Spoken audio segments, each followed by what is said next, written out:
Vous l'avez indiqué très excellemment, Monsieur le vice-président Meunier, ce rapport non seulement consolide, mais en plus renforce l'action de la région dans la protection des territoires et, j'insiste bien, de tous les territoires. Monsieur le Président, défendre la petite commune de la Gaudivelle avec ses 14 habitants dans le Puy-de-Dôme jusqu'à la métropole lyonnaise, c'est le marqueur de la politique régionale. Souvenons-nous quelques instants de 2015. Nous étions face à un double défi. Le premier défi, c'était naturellement celui de réussir la fusion de deux régions très différentes par leur taille, par leur poids. Mais aussi, le deuxième défi, c'est de réussir l'alternance. Et pour réussir l'alternance, vous avez décidé une rupture. Et cette rupture, nous l'avons construite, nous l'avons décidée, nous l'avons assumée en s'appuyant sur trois principes qui étaient valables hier et oui, qui seront valables demain. Premier principe, c'est que le maire doit être notre principal interlocuteur et au cœur de nos dispositifs. Deuxième principe, la région n'a pas vocation à exercer une tutelle sur les collectivités.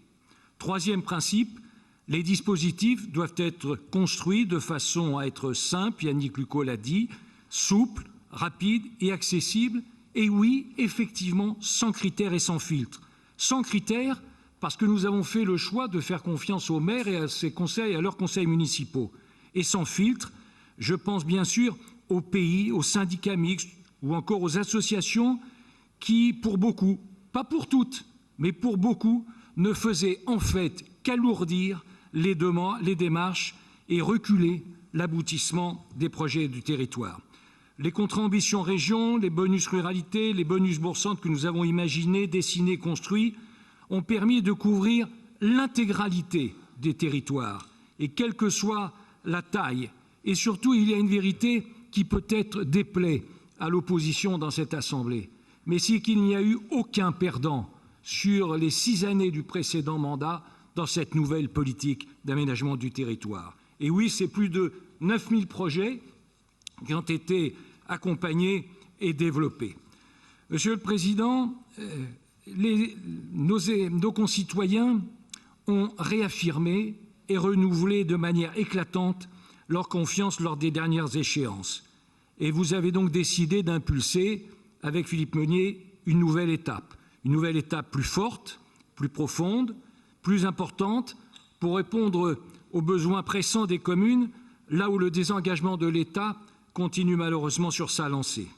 En confortant les bonus ruralité, les contrats région-ville et les contrats région-ville moyenne, nous confirmons notre soutien devenu aujourd'hui essentiel et indispensable aux petites et moyennes communes. En confortant et en simplifiant le contrat région, nous confirmons que le maire demeure plus que jamais l'interlocuteur clé de nos dispositifs. En aidant également les communes des métropoles, nous affirmons notre soutien à toutes les communes, quelle que soit leur dimension. En sanctuarisant les enveloppes, nous confirmons qu'aucun territoire ne perdra un centime de ce que la région lui attribuait jusqu'ici.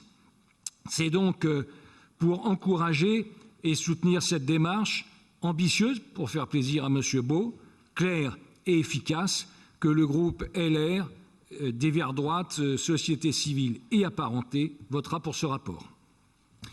Merci beaucoup, monsieur.